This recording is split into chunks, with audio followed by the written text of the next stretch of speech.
Ever wondered what your smartwatch really means when it says you've burned 400 calories?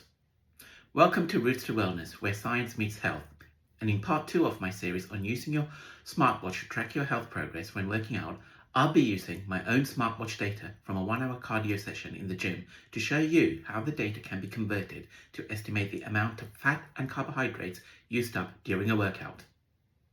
The first thing you need to do before using your smartwatch to track your workouts is to calibrate it in the settings and ensure that you accurately enter your weight, height, age, and gender, as these are all variables that affect your metabolism.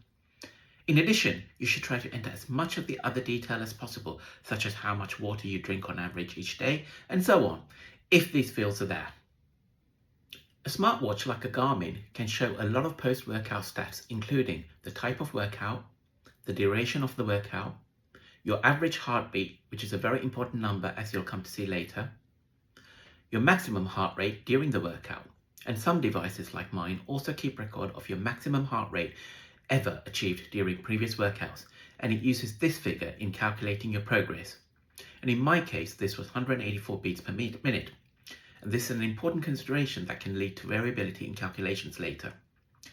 The amount of calories burned split into active calories used for your workout and resting calories you would burn even if you were to be sitting down for things like non-exercise activity thermogenesis.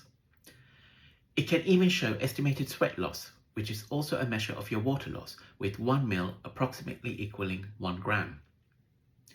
Finally, the training effect provides a score that indicates your aerobic fitness level based on your heart rate, VO2, and training load.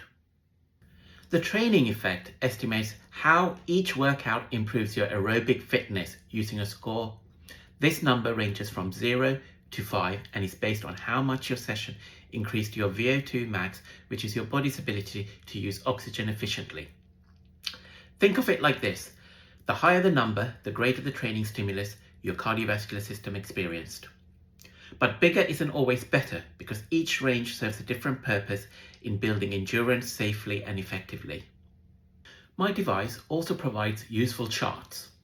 Here, it has tracked my heart rate over time, reflective of the increasing and decreasing resistance I applied to the cross trainer. And it again shows my training effect, but this time on a sliding scale. And it's broken down my heart rate into zones ranging from 1 to 5. It has calculated these zones using my previous maximum heart rate of 184 beats per minute ever achieved. And additionally, it shows how long I worked out in each zone. Every time you exercise, your heart rate tells a story, not just about effort, but about which fuel your body's using to power that effort.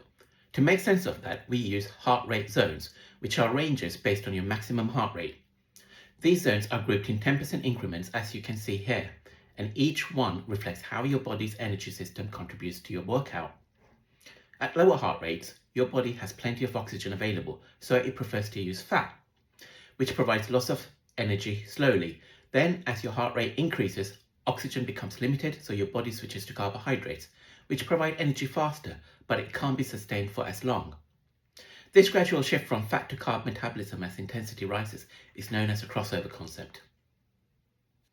Now, at this point, let's take a quick pause to recap. So far, we know how hard my heart has been working in each zone, and we can calculate an average for each zone of the lowest and highest heart rate. And we know how long I have been working in each zone. And we also know the percentage of fat and carbs used in each zone based on research conducted by Brooks and Mercier that I just described. Now, by using further research conducted by Cato and colleagues, we can calculate the amount of energy burned in each zone per minute of workout. And here's how. Some smartwatches estimate calories burned per minute using the heart rate data and personal details.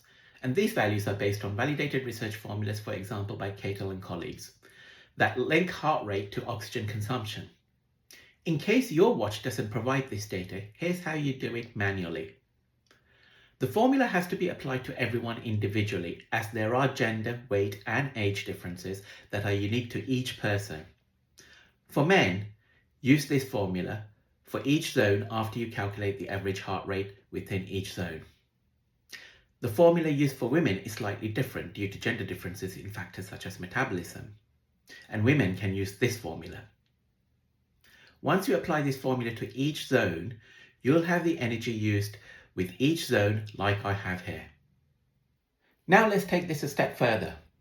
The crossover concept has been well researched by Brooks and Mercier, who have also broken down the proportion of fats versus carbs used within each zone of maximum heart rate, percentages as highlighted here.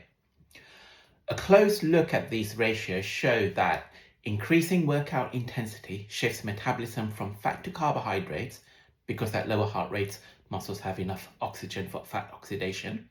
And at moderate intensities, fat and carbs contribute roughly equally.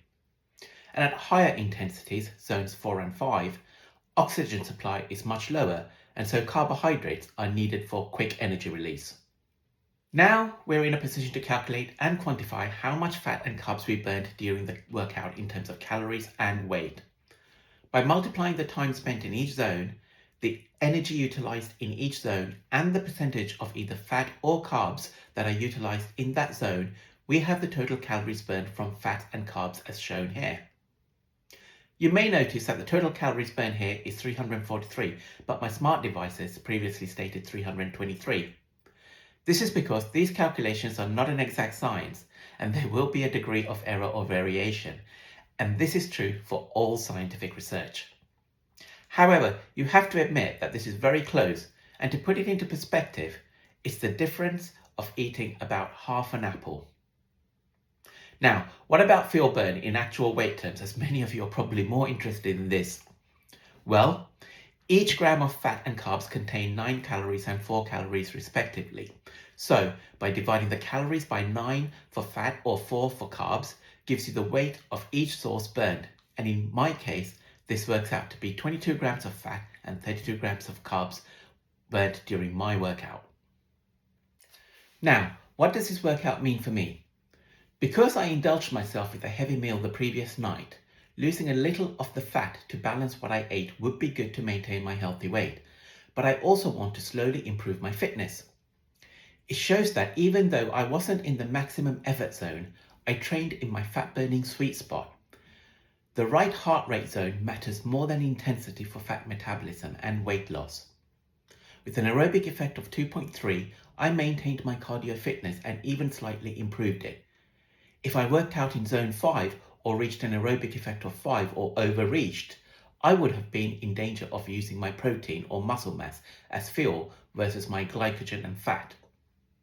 Now, to improve my cardio fitness, I usually do higher intensities in zones 3 and 4, 1 or 2 times a week, which ensures that I gradually and sustainably improve my cardio fitness.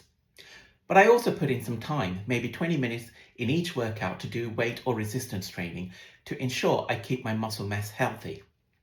Overloading my body with continuous high intensity workouts may increase my fitness level, but it can also decrease my muscle mass versus fat. Here's something for you to think about. Why are 100-meter sprinters generally built with higher body mass and muscle tone and more bulk, while long distance runners are much thinner with lower muscle mass? Think about it and let me know in your comments. So that was a workout. 1 hour on the cross trainer, heart rate steady in zone 2, about 323 calories burned, and a lot of that from fat. But here's the knockout surprise. Your body doesn't stop burning energy when the workout ends. In fact, over the next few hours, your metabolism keeps firing, using oxygen to restore balance, a process known as EPOC, or excess post-exercise oxygen consumption. And that's where the real magic happens. Those extra calories burn quietly in the background, many of them coming from fat. In my next video, I'll show you what happened in the 5 hours after my session, how much I burned, and why it matters more than you think. So, hit subscribe or follow, stay tuned, and get ready for a real knockout effect of your workout.